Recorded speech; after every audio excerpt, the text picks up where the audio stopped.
Hi everyone, Alex here. I'd just like to take a moment to thank some of our patrons.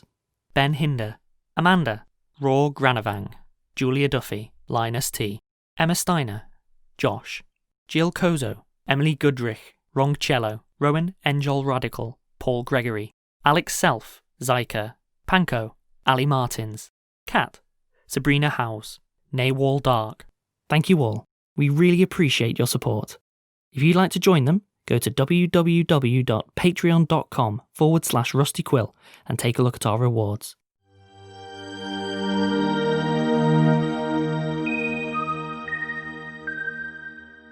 Hello and welcome to today's episode of Stellar Firma. This is a little different to the normal Stellar Firma episodes. We are not meeting with Trexel and David Seven today. Instead, I am here with Tim Meredith. Hello. And Ben Meredith. Hello. Who, of course, are the two stars of our show, to talk about the science of Stellar Firma, whether there is any, what they know, and most definitely what they don't know. No, nothing, everything. Right, show's over. So it's done. Oh, cool! That was quick. Yeah. All right.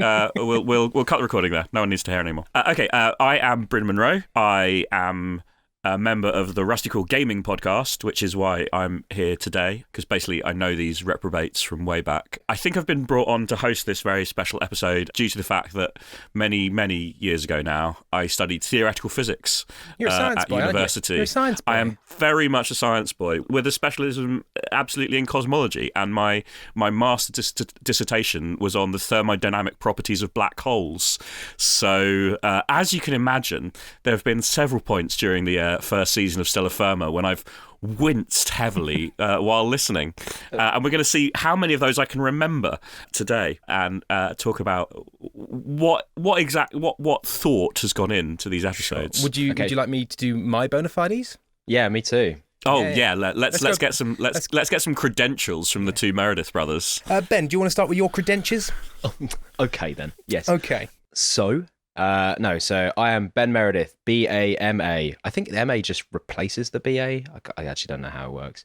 But my BA is in English literature and my MA is in creative and critical writing. So lots of science in there. Oh, yeah. The science of language. That's linguistics, and it's not what I did. Not even that. Nope. My name is Tim Meredith, and I did a BA in politics. You could do a Bachelor's of Science, but I chose not to. Nice. If I have to state my formal qualifications, then BA Hons, MA Cantab, MSc, probably something else too that I'm forgetting. But I don't think that's terribly important. The important bit is my high-level knowledge of cosmology and very specifically black holes. But black holes really aren't the focus of Stellar Firma. The focus of Stellar Firma, I'm pretty sure Trexel stressed this heavily in the very first episode, is that Stellar Firma designs planets. Not moons. Not solar systems. Planets. Unless we design a moon, in which case sometimes moons. Sometimes moons, but mostly as an add-on to a planet. He doesn't like it. You wouldn't design a moon all by itself. It's like building a conservatory. You know, people do it, but it doesn't make you an architect. It just makes you, a glass merchant. Sure. Okay, so I think my first question for the two of you is what do you think a planet is? That sounds like a trick question, and I'm I was going to say that. Pretty sure I know the answer. Every question I ask is going to be a trick question on some level, guys. Should we both give our thoughts, or do we want to take them in turn? Like, I'll do one and Ben will do one. I think the normal chaos produced from the meeting of your two minds will do just fine. Well, I'll shout then. So my thoughts are, I think a planet is a big collection of matter around a single point, and it's gone hard. And then sometimes, no. Okay, so my understanding is you got a big load of dust, like you got just dust that's from somewhere, and some of the dust is more in one place than the rest of the dust, and so it's got a little tiny bit of gravity, and then more dust goes, well, that's where the party's happening, and so that gets there, and then that naturally increases the gravity, and they're like, whoa, guys, have you seen that dust? Come over here. And then that just sort of gets really out of hand until all the dust's in one place. Sure. I mean, you're talking about the planet creation process here. When I say what do you think a planet is, what I mostly mean is how do scientists classify what's a star, what's a planet, what's a moon, what's a comet? Yeah, you go. What's a dwarf planet? Sure. So I think a planet is a celestial object above a certain size which orbits or has a sustained orbit around a star. Ooh, it sounded confident. That's the basic definition. To be classified as a planet, there are a few other criteria though, which you've sort of touched on there.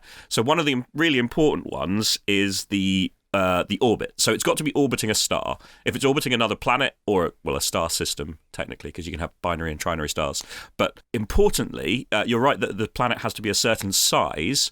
It also has to be a certain regularity of orbit. If the orbit is not basically roughly circular, then it does not meet the requirement to be classified as a planet. So is there therefore no such thing as a rogue planet? Because as soon as it sort of starts to get out of hand, it loses its planet privileges, and it's like you're just a lump now. Essentially, yes. At that point, it becomes a comet or an asteroid, or a rogue planet is very much a. We've got an interesting thing here because there's obviously the classifications known to science and the classifications known to science fiction, and there is some overlap. They don't necessarily always mesh perfectly. So a rogue planet is much more of a science fiction content. You know, I don't know what a scientist would call it. Probably something silly like a roaming astronomical body. They wouldn't, but it's fun. Technically not a planet. Sure. So how many of the planets we've allegedly designed in season 1 of Stellar Firma do you think meet the technical scientific definition of a planet? Probably none. Probably none. Because I don't think we often talk about. I think there's maybe a couple of mentions of one of our quote unquote planets orbiting something, but that doesn't often come up. Like they're normally just sort of hanging in just sort of space. This is something I've always wondered. I mean, what in your minds? What is the sort of the backstory behind Stellar Firma? When a client is coming to Stellar Firma with a request for a planet, do they already have a star? Are you also providing the star? Well, I assume the build team just works with that. Do you just know a bunch of stars? It's like are you making the stars as well as the planets? I don't think it's like if you were building a house, you wouldn't also have to build the school that it's nearby in order to give amenities, or like build the water grid. You know, like we're using the stars as they are, and then you just like pitch up. I mean, boom, there's a planet. The star is more like the ground that the house sits on in this metaphor, basically. You're right, Bryn. It's the space ground. Thank you. It is the space ground, yeah. So you've got to have your star before you can have your planet. So you need to own. I presume you need to own a star system where you want the planet to go. You know, you rent your spot, like a parking space. Yeah. Or maybe you could have that whole thing where people who own like static trailers own the trailer but not the ground, and then one day they sell the trailer park, and it's like, cool, get your house out of here, and that sort of thing. Just suddenly the sun implodes and get your planet out of here, buddy. Sun's imploding is a big problem, I imagine, for old Stellar Firma Limited. It really affects the property values. It really hits them hard. Yeah. It does. It's a shame.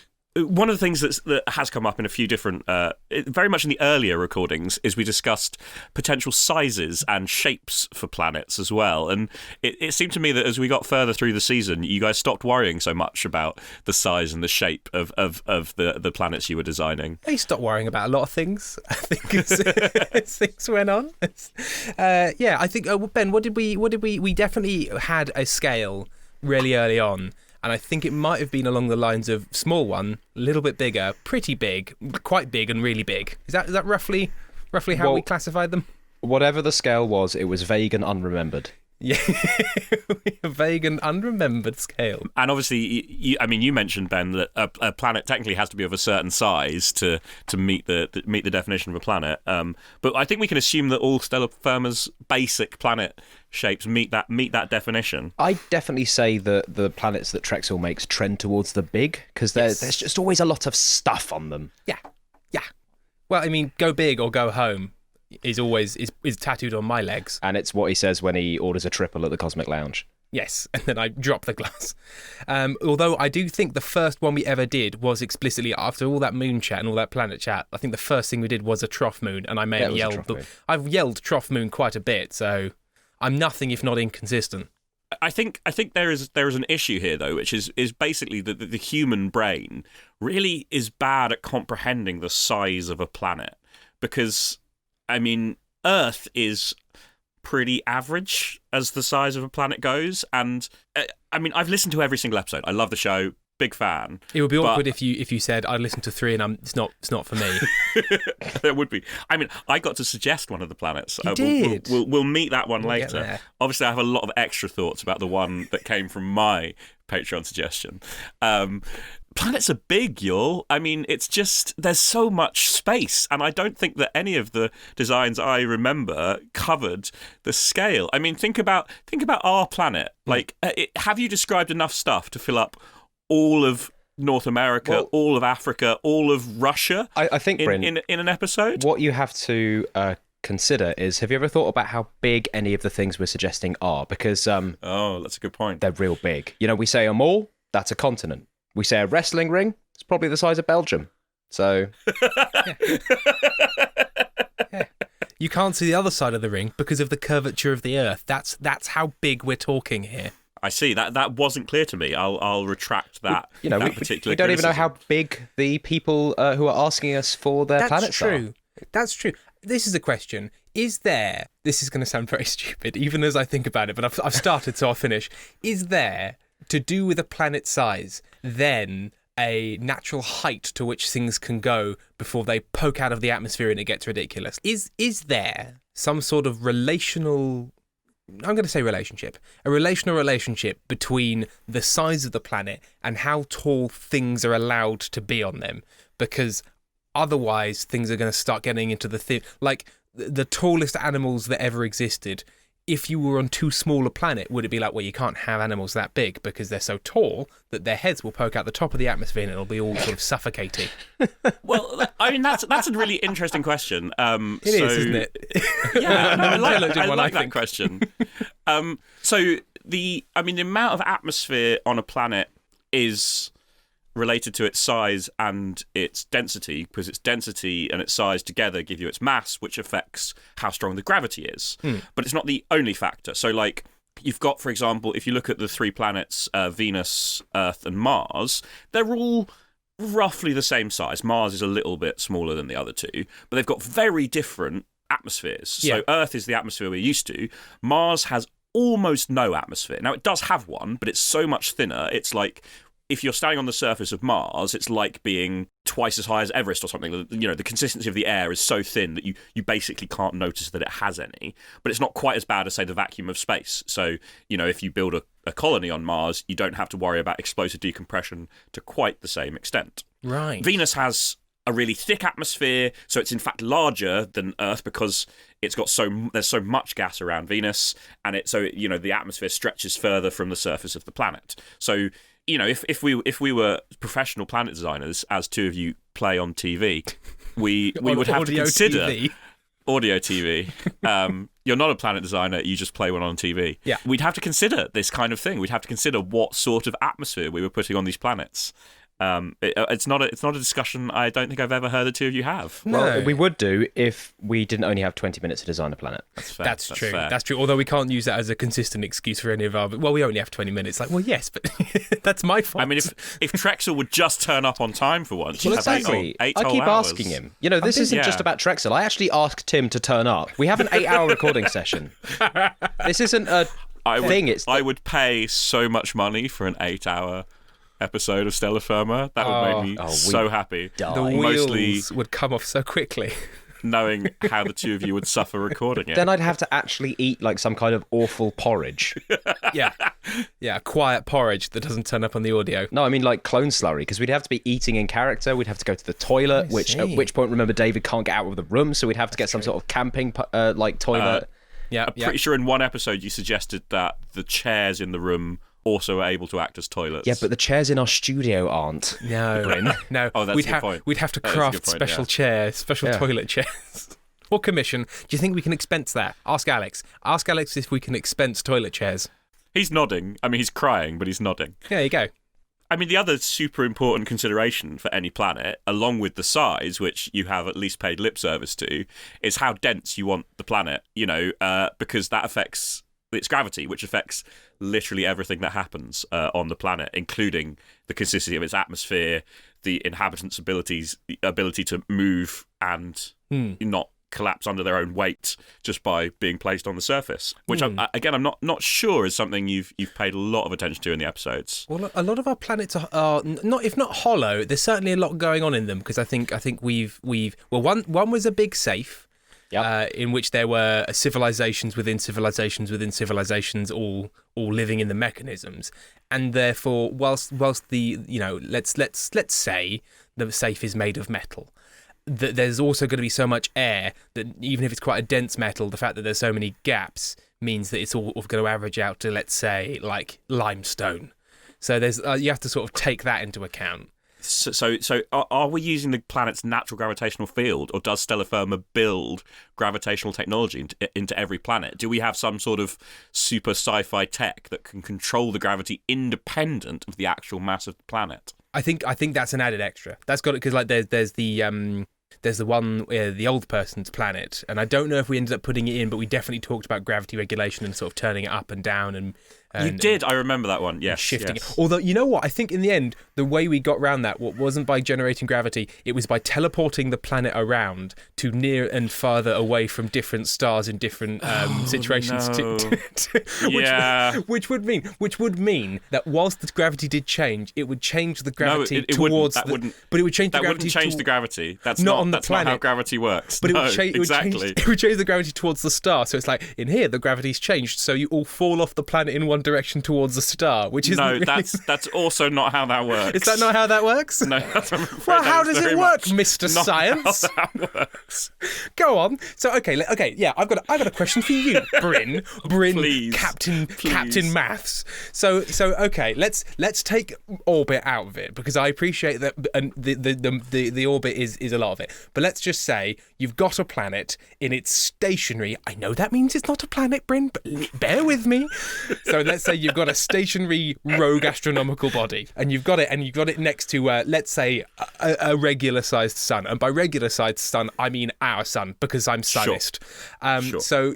So you've got it there, and that's sort of a regular gravity. So you take that rogue astronomical body, and you don't change anything about it other than it's now next to a much, much larger sun with therefore a much higher gravity. So whilst I appreciate that part of it will be that the planet will fall into it, before that, is it possible that it could like pull people off of it out into space? Like if you have a sudden like gravity creating object? No. Why? Answer me that. So the gravitational force on any object is governed by two things: the mass that is causing the gravitational force, and love, and its distance from that mass. And so if you're on the surface of a planet, the gravitational pull on you from the centre of the planet is always going to be much stronger than any nearby star, because although the star is potentially millions or billions of times larger in terms of mass, it is, for life to even exist upon this theoretical planet, it's also got to be far enough away that the gravitational pull of the star is less than that of the planet. Otherwise, it just wouldn't be in the first place. Exactly. And the planet can't be stationary. Like I told you to allow me that, Yes. Bryn. What did I say? Yes, absolutely. I appreciate that. What do you guys think that the star does affect about a planet? So in the very first episode, we definitely didn't create a planet. We created, I think it ended up being referred to as a Trough Moon. Yep. It is a Trough Moon, which is in the Stellar Firma company handbook, classed as a planet. So yes, check sure. Mate. Yes. I mean, obviously, science hasn't had to classify non-spherical or non-approximately spherical objects. So, you know, at least in theory, it wouldn't meet the definition of a planet. But I think we're so far outside the realm of current scientific understanding that we can just sort of shrug and accept it. Yeah, we're just way ahead of you, really. Wasn't there a cigar comet? Yes. So comets can be much more irregularly shaped than planets. Sure. Because they're funky. Yeah, and asteroids even more so. A comet tends to be relatively regularly shaped because of the solar forces upon it, whereas an asteroid, who knows? But so the Trough Moon, we did discuss things like day length and year length, which I think was possibly the only episode that happened in. But it made me very happy that you at least considered these factors. So how do we think that the day length and the year length relates to the properties of the planet and the star of which it's orbiting around? well, the year length is how long it takes to complete a full orbit, and the day length will be based on how fast the planet's spinning. Yeah, I mean that's absolutely. I'm sorry. I'm noticing a bit of a trend here of Ben calmly and succinctly answering questions correctly, which I'm not. I'm not a fan of, given that thus far it's 2-0, and I feel like I'm being made a fool of. I don't want to be petty about this, but I will. Okay, so well, a question to Tim then. A follow-up question to Tim? What properties of the star and the planet control how long the planet takes to complete one single orbit? Any ideas? I feel like Ben's question was easier, but okay. I was going to say, to be fair, I have no idea. I have no idea. Answer away, Tim. Okay, repeat the question to me. I'm going to really try and get this right. So what properties of the star and the planet govern how long it takes the planet to complete one orbital cycle? Oh, actually, sorry, I do know this one. Yes, okay, I do know that. So it will be the mass of the planet itself and the gravity of the object it's orbiting around, because the greater the gravity, the faster the planet will have to be travelling in order to keep the orbit and not crash into the object, and that will affect the speed and so on and so forth. Yes, so that's half right. You've got the important bit right. The mass of the planet actually doesn't matter. Does it not? No. There's several equations that apply to this situation, and when you put them all together to solve the relationship, the mass of the planet drops out of the equations. It ends up not affecting in the same way that all objects fall at the same rate. Sure. For the same reason, all planets orbit at the same speed, but it is very much affected by the mass of the star. So the mass of the star has a huge impact on how fast the planet goes around. But there is a second factor that plays into it as well, which is the length of the orbit, right? Like the how far away the planet is from the star. Yes, sure. Absolutely. So those are the two factors. In the way that the centre of a wheel is going much is travelling much faster. Sorry, exactly. It's travelling much slower. Slower or faster? Gosh, the centre. The centre travels slower. Slower because it's got less far to go to complete a revolution. Yes. Consider the graph friend. Consider the graph friend. The graph friend. Yeah. When you draw a small circle, it goes really fast. There you go. It whooshes around, and then sometimes your pencil breaks, and then you chuck your pencil out. Yeah, I understand. I'm glad. Thank you, Ben, for bringing it down to my level. So the mass of the star and the distance of the planet from the star, hugely important in determining the orbital cycle. The other thing that they have a huge impact on is the amount of energy that the star transfers to the planet. That energy being primarily in the forms of light and, more importantly, heat. So it's quite difficult, potentially, to balance those two competing needs. If you want to control the length of the year, the length of the single orbit, you've also got to think about what effect you're going to have on the climate of the planet, because the further you move it, as we can see in our own solar system, the colder a planet is going to get. Well, that's as proven out in the review for that planet, something we did not consider, because we made soup. We did. Absolutely. Boiling soup, as I recall. As soup is wont to be. Is this what's referred to as the Goldilocks Zone? Absolutely, yeah. Do you know what the Goldilocks Zone is talking about? What is at the exact right temperature in the Goldilocks Zone? I'm going to say, well, now, the thing is, the temperature... Is that surface temperature of the planet? Or how is that? That changes throughout the year. It's quite hot in England right now, but that doesn't mean that in winter life ceases to be. Absolutely, and it's very different at different points on the planet. Our planet spins. It spins on an axis which is about 23 degrees off from directly perpendicular to its orbital motion, which creates seasons, but also creates cold spots and hot spots. And the temperature on the surface of our planet can vary by almost 100 degrees from the coldest spot to the hottest spot, I believe. Really? I didn't know it was that much. Well, so, and I believe the depths of Antarctica can sometimes reach -60, and the hottest spots in like the Sahara Desert can reach 50 or 50 something. So it's slightly over 100 degrees variance between those two. And I found out literally today that 37 degrees, but specifically 37 degrees on the wet bulb scale, which is both heat and humidity, is the point at which your humans are no longer able to regulate their body temperatures. So if it's on a special scale that I don't entirely understand, but humidity and heat above 37, your body can't cool you down fast enough because there's too much hot water in the air and you die. Yes. Yeah, it's pretty nasty. Pretty nasty. So, for example, Antarctica is not always in the Goldilocks zone, whereas obviously the Earth as a whole is. So the Goldilocks zone is not, a clear delineation of the whole planet must be exactly one temperature, but it's saying that, a significant portion of the planet is at the right temperature for 100% of the year, or significant portions are at the right temperature for 100% of the year in total. And the Goldilocks zone is referring to liquid water, basically, because that's, as far as we're aware, the most important factor involved in a planet being habitable. Oh, so not so cold it's frozen, and not so hot it's gas. Exactly. There you go.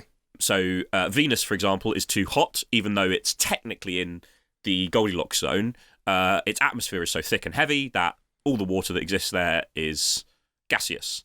And Mars is also in the Goldilocks zone in terms of distance from the sun, but its atmosphere is so weak that all the water there has frozen. So the Goldilocks zone is a sort of a theoretical distance, but the practical distance is also affected by the planet's atmosphere. So wait, if it's just liquid water, doesn't that mean you could have a planet in the Goldilocks zone that just has an average surface temperature of 70 degrees? Yes. Yes, because bacteria, like extremophile bacteria, lives in hot vents at the bottom of the ocean, which is that kind of that. So it's not mammals, sure, but something. Oh, okay. Life. Yeah, Goldilocks is general to life. Yeah. Yeah, it's not a perfect description, because obviously, yes, a planet which was 100%, a semi-boiling sea would not be a great place for a human being to go on vacation. But there would be some deep sea slugs that would be like, hot dang, this is for me. Very hot. Absolutely. Now, I believe we also, the Trough Moon, if I remember correctly, as well as one of the other planets, I can't remember which one it was. The Trough Moon, I believe, had a day that was equal to its year. And one of the other planets you mentioned always had the same face pointing towards the star, so it had a light side and a dark side. Yes, the animal murder life gun planet. The Animal Murder Life Gun planet. That's its official title. That was a very good one. Planet number 3? I can't remember if it's 2 or 3. It was one of the early ones. Yeah. It was in our blue period. Yeah. Now, that is actually a pretty common condition for an orbiting body to find itself in. It's known as being tidally locked, and the moon is actually tidally locked to the Earth. Hence the Pink Floyd album. Yes. Wish you were here. Well,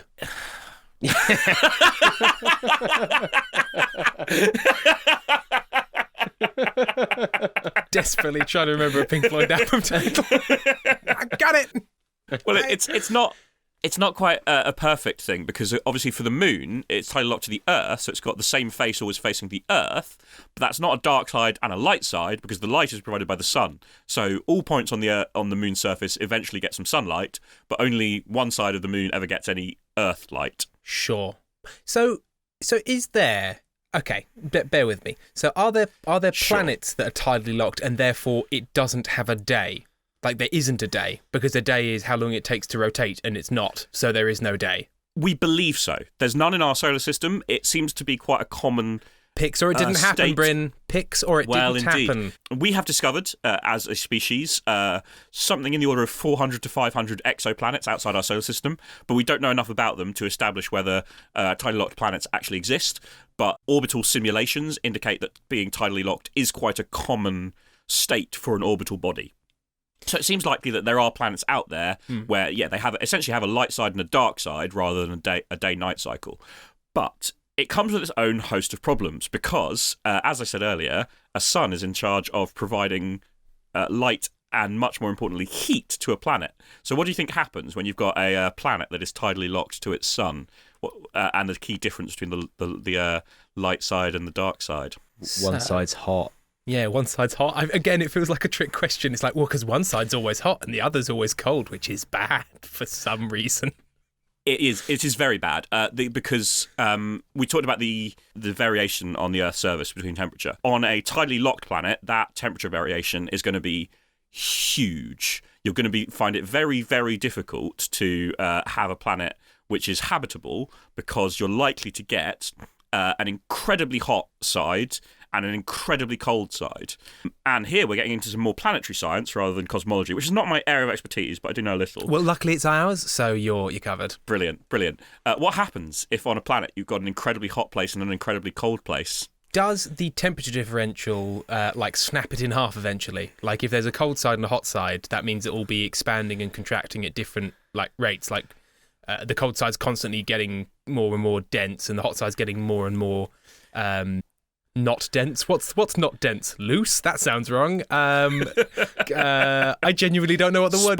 Sparse. That side's getting sparse. So you basically have a lumpy, weird planet that will eventually snap, like when you pour boiling water into a glass and it smashes. I hadn't considered that, actually. I think you'd have to have a very small, very solid planet for that to be a risk, but it does sound exciting. It's possible.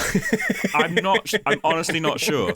I'm beyond science. Any other guesses as to what atmospheric phenomena that our tidally locked planet might be witness to? Wouldn't the atmosphere burn off? A small risk, yeah. If the planet gets too hot, you're going to lose a lot more atmosphere to the cold, hard vacuum of space. Will it all be on one side?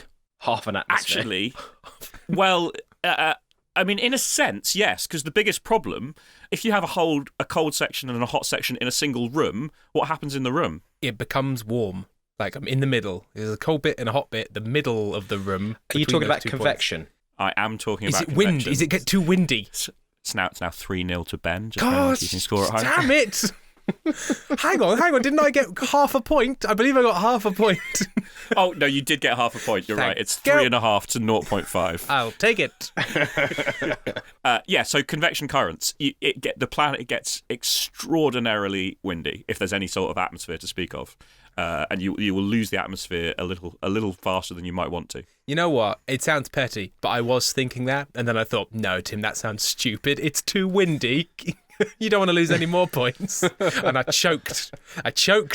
It really would be a very important consideration for any planet designers. Your climate is going to affect the inhabitability of your planet. If your planet is too smooth, that's another thing that can cause winds to get everywhere. The Earth has an incredibly complex biosphere, and the variation in Earth's weather is caused by its lovely complex landscape, its variation in height, variation in temperature, and its large but not total covering of seas.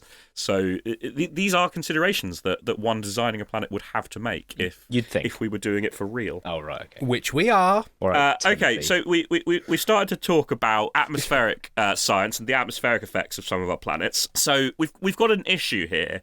Let's go to my favourite planet that Stellar Firma have designed. Ooh. In my in-character persona as Jurek Brynison, King of the Armoured Bears of Svalbard, I ordered a planet myself from the crack design team of Trexel Geisman and David Seven, and what I got was not up to specifications.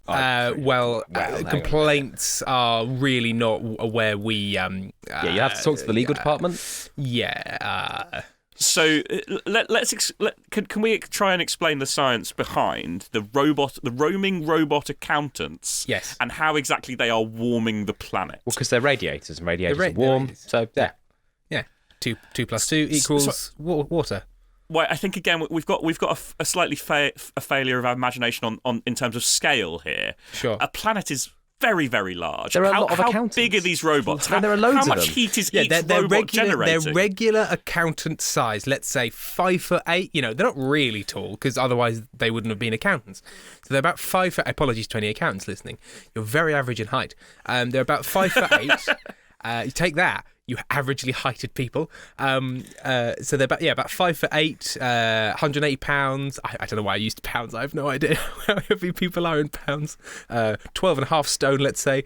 Sort of regular accountants. Sure, but there are millions of them. Millions of them, like passenger pigeons in pre-19th century America. I mean, there's what 7.5 billion humans on Earth. Yeah. How much do you think the heat that humans generate contributes to the general atmospheric conditions of the planet Earth? Yes. Oh, I'm being interrupted. Take this, Ben. Please, take him down a peg or two, Ben. For me. Yeah. So please remember what you just said. The amount of heat that humans give off.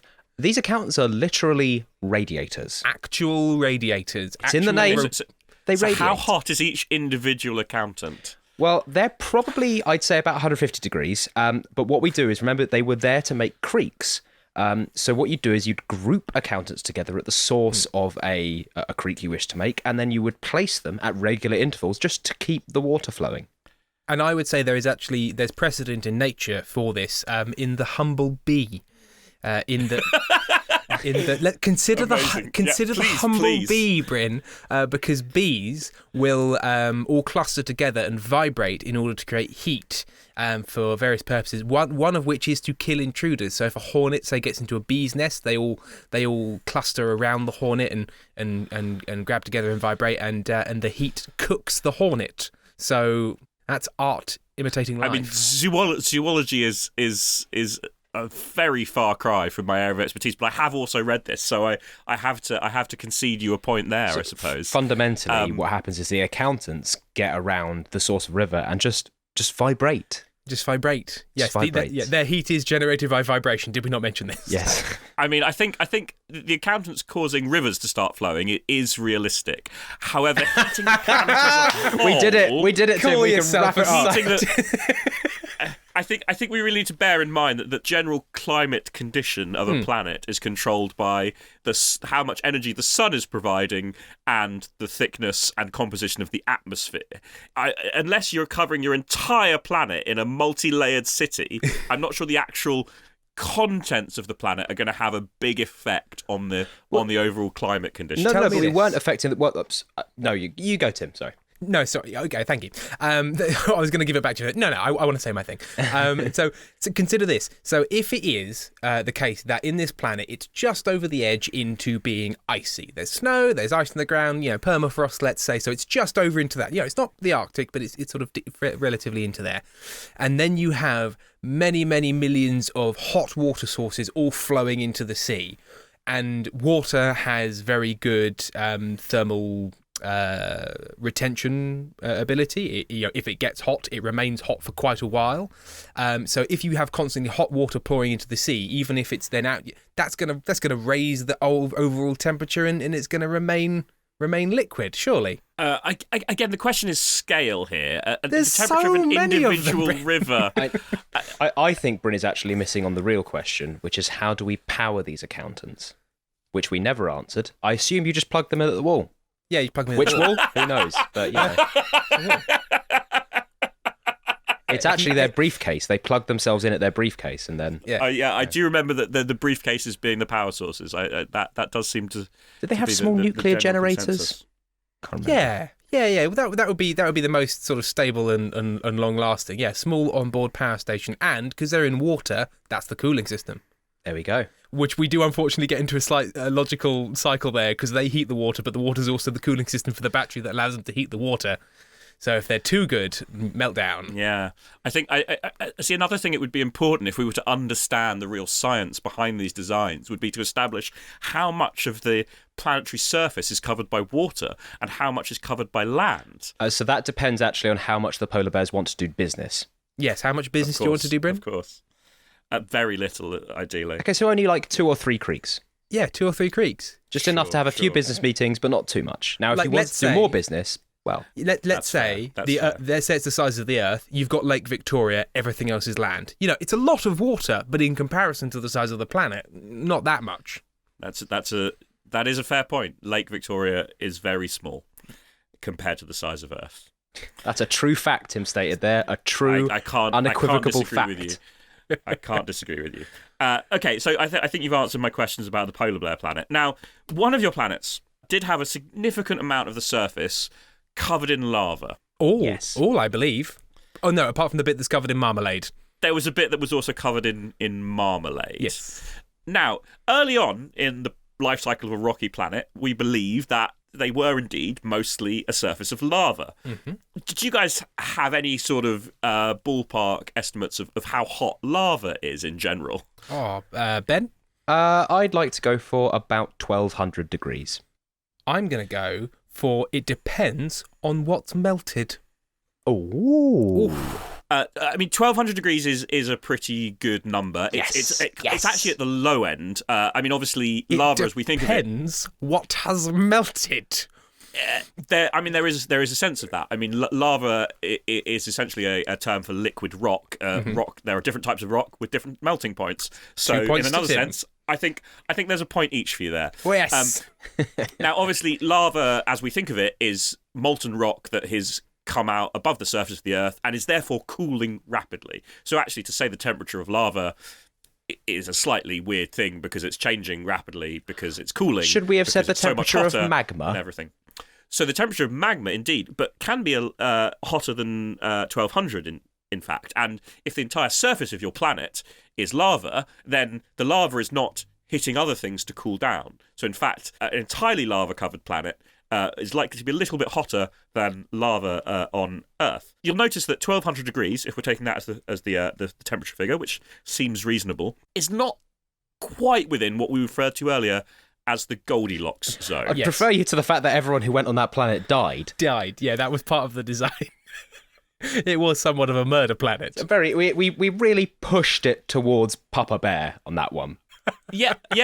I mean, in that Beyond sense, Papa Bear, the Goldilocks. In that sense, the science was accurate. You did make a planet where literally everyone who went there died. Yeah, and established that lava is hot. You know, I thought I was criticising your planetary design skills, but I have no ability to criticise your planetary evaluation skills. They have all been disasters. So we don't know what we're making, but we know when it's bad. Yeah, exactly. Apparently so. I can't remember the mechanism by which you had marmalade existing next to lava. Well, there's an important point that the reason you don't remember the mechanism is because we didn't put one in. Yeah, is the short answer. But go on. Go on. No. Because they entered the planet from, I think, either orbital dropship or a big slide. Both of those things are above the surface of the planet, and when you're leaving your kids somewhere, you usually leave them at the entrance, which implies that the marmalade creche is actually not on the surface of the planet. Good point. Which is why those children lived, to be orphans. Sure. So the marmalade playpen was in orbit of the planet somehow? Yeah, probably why on not? A dedicated moon or something of that type. There is a sort of a mothership that also had quite a large Burns unit on it as well. Yes, I remember the Burns unit. An inadequate Burns unit, as it transpired. Yes. Well, you know what? It's a Burns unit, not you've literally liquefied immediately unit. That's not you're not burnt. You've died. Oh yes, that is a different unit. It's a different unit. That's entirely fair. A Burns unit is going to be entirely necessary on a lava planet. So we've talked a lot about the different heating mechanisms we've used for planets, the different and this very important fact about providing energy to the surface of the planet. And now we're going to come. We're running a bit low on time, so we're now going to get onto my own personal biggest problem so far. Miniature suns. Okay, just very quickly, I am not going to answer any of these questions because I'm pretty sure David's reaction to that is, really? Miniature suns? So I'm with you on this one. All right, I stand alone. Okay, so Ben has abdicated all responsibility. So we'll let him attempt to justify miniature suns. Okay, I have two theories, and I'll start with the one that I feel is more credible. It's going to blow our goddamn mind. I'm going to redefine science for you. So a sun is a large object. It doesn't have to be large. You know, actually, my first question to you, base question, is a sun defined by its... Well, a sun is actually not a definition, as I understand it. It's a star. A sun is just what we call our star. So a star isn't defined... Is it defined by its size? Fundamentally. Is there such a thing as this is too small to be a star? Yes. Now, not inherently. The limit on the size of a star is not just when it gets too small, we call it something else. Okay. It's that to be a star, it has to be undergoing the process of nuclear fusion. Okay, well, I won't let you go any further because because this is where my answer lies. Sure. So I contend that what happens with a star is that there's so much gravity going on all over the place that it's all really hot and dense, because when things are dense, they're hot, and when they're hot... Accurate. Yeah, so when things are dense, they're hot. So it's not about anything other than density.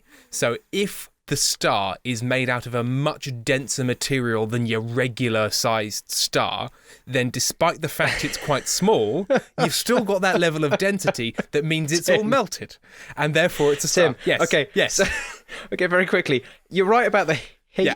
Okay. What's the other property of density that we have talked about earlier on this episode? I don't remember. Okay, it's gravity, Yes. right? Do you know what happens when you get something that's so dense? Have I created a black hole? And Is a very small small. star a black hole? A small, incredibly dense star is, in fact, a black hole. God damn Yes. it! What, can I just get you to suggest, Tim, how effective a set of miniature black holes would be at providing heat and light to a planet? I'm going to go out on a limb here and say black holes are not conducive to emitting heat and light. They're much more in the business of sucking it in. I mean, as someone with a master's degree, very specifically in black holes, I totally agree with that statement. Is there a way of and I may be asking a question that can't be answered. Is there a way of having a black hole? So there is a point where a star turns from a star into a black hole, or at least where it decides, am I going to be a black hole or am I going to be a red dwarf? Yes, What am I doing? So very, very, very briefly, if a star is essentially too small to become a star at the beginning, then it will be a gas giant. So there are very large gas giant planets. Jupiter, for example, is actually not very far away in the grand scheme of things from being big enough to become a star. Sure. Stars get much, much bigger than our sun. They can be huge. Commonly at the end of the life cycle of a star, they do collapse inwards due to their own gravity. And then there are two distinct types of very small, very dense stars. One is called a neutron star. It's not really a star anymore because it's no longer emitting heat and light, but it's called a neutron star and is slightly less dangerous than a black hole. But on the scale we're talking about, the gravitational effect of putting a neutron star or a black hole near a planet would both be extremely apocalyptic, which is not a phrase I thought I would say. Would it tear your matter apart at its very fundamental level? Maybe not at the fundamental level, but certainly at the macroscopic level. Sure. And possibly, yes. Your hands even would at fall the off. microscopic level. Okay, I understand. Yeah, I think your body would be rapidly ripped apart. So can bacteria survive black holes? No. Oh. The only thing that can survive black holes is atomic matter. Okay.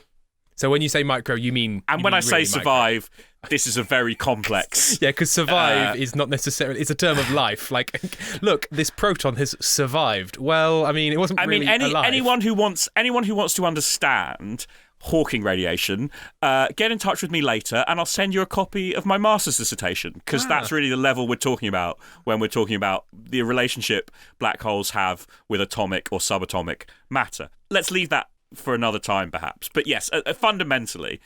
So Tim, you were about to propose some form of alternative to neutron stars or black holes. Yes, my alternative is you just take a little scoop of an existing sun. There you go, little sun. Just take a little scoop of it, like a big ball, like a lemon baller, a melon baller, and you just sort of like, whoops, there it is. And then you know, what's it going to do? Run away? It's the sun. It's just a little tiny chunk of sun. So this is very close to a good idea.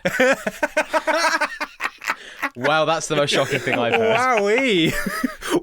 Why is it that my outlandish stupidity is closer to science than my considered answer? Well, so I mean, a little ball of sun matter, great. Yeah, that's a perfect thing to use as a fuel for a fusion reaction. The problem is, as we said just now, you really need the heat and the density provided by the huge mass of the star to make it hot enough for nuclear fusion to occur. And it's nuclear fusion which gives out that energy. Sure. So the issue you've got with your little melon ball of star stuff is that it's a great fuel, but you essentially need to have it reach a certain temperature before it will start producing energy. Now, if you're scooping it directly out of a sun and you can keep it going, I mean, who are we to say what ridiculous sci-fi level technology Stellar Firma has access to? If they can make planets, maybe they can. Maybe they can scoop a small ball of star matter directly out of the upper layer of a star and just put it in a containment field and have it be a self-sustaining nuclear fusion reaction. I have a theory. For this. Is there an astronomical thing, and I'm using the science word of thing here, I want to say black hole, but I mean black hole in the terms of sci-fi teleportation hole. Is there a thing through which gravity can act, and sort of like they are two separate points in space, but gravity's acting through them as if it's some sort of doorway? Is that a thing? You're asking if wormholes exist. Do wormholes exist? No. Well, that makes my second half difficult. Well, we can get into quantum, right? I mean, it's actually a more complex answer than that.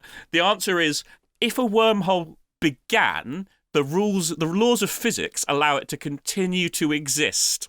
But how does it start, is the question. But how does it start? Okay. And currently, we can't think of a way unless you have negative mass, which, as far as we can tell, doesn't exist in the universe. Sure. Well, let's say you found one. Maybe. I mean, in the we streets. have control of. We know we have gravitational control technology at Stellar Firma Limited. True, very so true. sure, let's use that to make some negative mass, create a wormhole. Yeah. Fantastic. So we got one. So what you do is you take your little scoop of sun and then you plonk it on top of a wormhole, and the other side of the wormhole is in the existing mother sun. And therefore, it's sort of the gravity and therefore density that you would need, and it's all coming through the wormhole, basically. Unfortunately, you have just connected your sun via wormhole to your planet, and as previously stated, gravitational effects It'll will get sucked transfer through the wormhole. Yeah. Pretty I much. understand. Yeah. All right, fair enough. So well, you know what? If you don't ask, you don't get, Bryn. So. I mean, again, you're thinking, you're being creative, you're close to a good idea, in fact. So we're practically out of time, but I will mention that the idea that Tim is blindly grasping towards is pretty similar to the nuclear fusion experiments that have been going on for the last 30 to 40 years in terms of generating a self-sustaining nuclear fusion reaction in a reactor on Earth as a form of power generation. Now, this is a technology that we haven't mastered. And, reports have been saying, it's about 30 years away for about 40 years now. Yeah. And for some reason, those messages are coming from 80 years in the past. Something's gone it's real weird over there. Something's wrong. But there is a form of nuclear fusion technology which essentially takes a bunch of star matter, i.e. mostly hydrogen and helium, a scoop of star matter, contains it in a very strong magnetic field, which both keeps it in place and causes it to spin. And in theory, if you can get the magnetic field to do both those things strongly enough, you could achieve a contained, self-sustaining fusion reaction. So we're not too far away from our idea of little miniature suns. There you go. So what you're saying is I'm correct. I think if we've learned anything in today's special on the science of Stellar Firma, it's that you are correct approximately 1/5 as often as Ben is. That seems about right. I think we fit our roles as David and Trexel at that point. Also, it's perfectly viable because, as we know, Stellar Firma does happen at least 30 years in the future. At least. So we will have nuclear fusion by very then. least. Again, another good point. Yeah, if fusion technology is 30 years away, we are forced to assume that Stellar Firma has access to it. Unless those scientists are liars. Quick, just a real quick one before we end, because I do appreciate we're out of time. What's time travel and how does it work? Just quickly, how does it time travel? How does it work? It doesn't. Okay, well, there you go. Asked and answered. Thanks, guys. Thanks for joining me today. I hope you enjoyed our little chat. Listeners, let us know what you thought. Let us know if you've got any follow-up questions. I'm generally found hanging around the Discord at all hours of the day and night. And let us know if you enjoyed this special. Maybe we can do another one at the end of the next season if we've got anything more to say. And if any of us have felt like taking the time to prepare notes for that one and actually have the ability to talk about stuff with some knowledge of things that happened more than a week ago. Well, we can but dream, Bryn. We can but dream. I imagine that technology is at least 30 years away, to be honest. At least 30. Yeah, no, certainly, definitely. But this show does take place for 30 years in the future. So, it's fine. Thank you very much for joining us, everyone. And I hope we will see you all back for the soon-to-arrive Season 2 of Stellar Firma. Bye, everybody. Have a chill day. Goodbye, funky people. Funksters. See? Bye, guys. Smooth. Thank you. Very smooth.